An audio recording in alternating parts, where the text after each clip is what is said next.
To build the nanoscopic structures on modern semiconductors, we must create environments that are cleaner and emptier than deep space.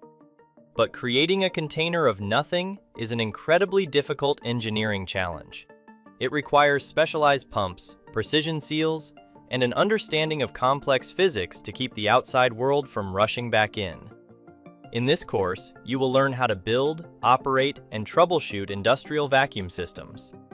You will assemble the hardware that pulls molecules out of thin air, master the technology needed to measure indescribably small pressure, and learn the techniques that will allow your vacuum chambers to produce the best microchips possible.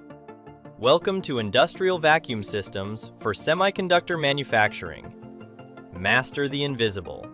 Create the void.